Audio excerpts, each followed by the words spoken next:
कश्मीर में terrorist attack होने के बाद अब ये लड़ाई साइबर पे आ गई है और पिछले हफ्ते में देश भर में करीबन 10 लाख साइबर के अटैक हो चुके हैं और यही अटैक रोकने के लिए जो महाराष्ट्र का साइबर टीम है वो काम कर रही है। आप देख सकते हैं कि यही जो सेंटर है महाराष्ट्र का देश का एकमेव ऐसे सेंटर कि जहाँ से पूरी तरह से जो भी अटैक किए जाते हैं देश भर में साइबर अटैक किए जाते हैं वो रोकने का काम किया जाता है।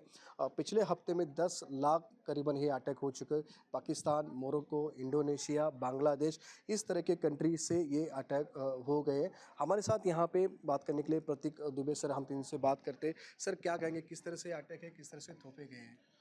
ये अटैक्स जो किए गए हैं वो साइबर टेररिज्म को बढ़ावा देने के लिए वेबसाइट्स डिफेस करके कुछ डेटा लीक करा के ऐसे करने की कोशिश की गई है, जिसमें कुछ छोटी वेबसाइट्स जहाँ पे बहुत ज़्यादा सिक्योरिटी प्रोटोकॉल्स नहीं होता है, प्राइवेट वेबसाइट्स होती हैं या कुछ ऐसी वेबसाइट्स होती हैं जिनका बहुत ज़्यादा इंपॉर्टेंस नहीं है, जस्ट इन्फॉर्मेशन पर्पज़ की वेबसाइट्स हैं, पोर्टल्स जिसे कहते हैं हम लोग।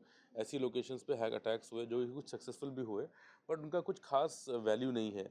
जो मेजर अटैक्स करने की चेष्टा की गई, कोशिश की गई, उसमें से हमारे इंडियन आर्मी पे अटैक करने की कोशिश की गई या रेलवे की वेबसाइट पे करने की कोशिश की गई, कुछ क्रिटिकल इंफ्रास्ट्रक्चर की साइट्स पे अटैक करने की कोशिश की, तो पूरी तरीके से नाकाम रहा।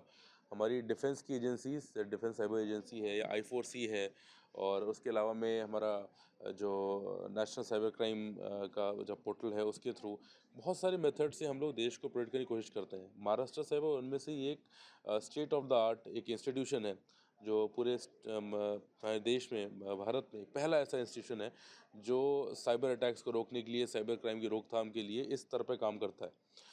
तो सिटीजन्स सुरक्षित हैं, सही हाथों में है, अच्छे हाथों में है, मैं तो यही कहूँगा। और बाकी जिस तरीके से ये अटैक्स हुए वो पूरी तरीके से नाकाम है।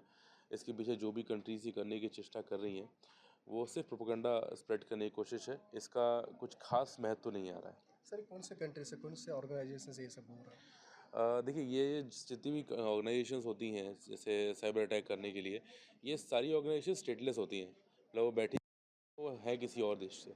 तो ऐसी एक है इनसेन पीके करके है, एक गोल्डन फैल्कन करके है, तो कुछ बांग्लादेश से है, कुछ पाकिस्तान से है, मोरक्को से है, इंडोनेशिया, मलेशिया, कंबोडिया, वियतनाम, इन देश से दिखाते हैं या संबंध रखते हैं ऐसी कुछ अटैकिंग ग्रुप्स हैं जिन्होंने 24 अप्रैल से जो है अटैक करना शुरू किया।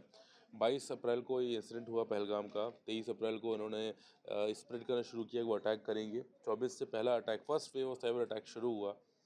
25 तारीख के बाद 26 तारीख पे इन्होंने एक नई चीज़ पे काम करना शुरू किया है कि ये अटैक्स जो हो रहे हैं इसके लिए भी कोलैबोरेट करेंगे। एक ग्रुप दूसरे ग्रुप के साथ कोलैबोरेट करेगा, फिर अटैक करेगा।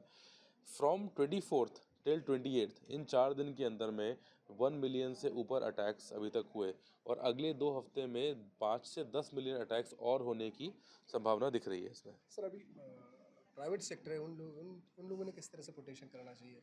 जो प्राइवेट सेक्टर की जो मेजर ऑर्गेनाइजेशन जहाँ पे उनका बड़ा इंफ्रास्ट्रक्चर एट रिस्क है, सो रैंसमवेयर्स अटैक से बचने के लिए या मैलवेयर अटैक से बचने के लिए या कोई वेबसाइट डिफेसमेंट उस तरह के अटैक से बचने के लिए उनको सबसे पहली चीज़ अपनी आईटी इंफ्रास्ट्रक्चर को स्ट्रेंथन करें, मजबूत करें। दूसरा, सिक्योरिटी ऑपरेशन सेंटर या तो खुद का बनाएं, नहीं तो बहुत सारी सॉक एज अ सर्विस देने वाली संस्थाएं हैं, उनसे सॉक सर्विस लें। इसके अलावा में महाराष्ट्र साइबर से भी वो मदद दे सकते हैं, हम लोग उनका साइबर ऑडिट करके भी उनको दे सकते हैं।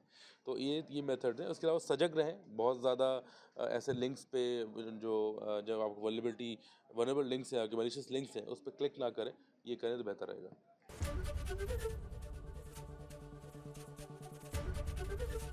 ABP गंगा, खबर आपकी, जुबान आपकी।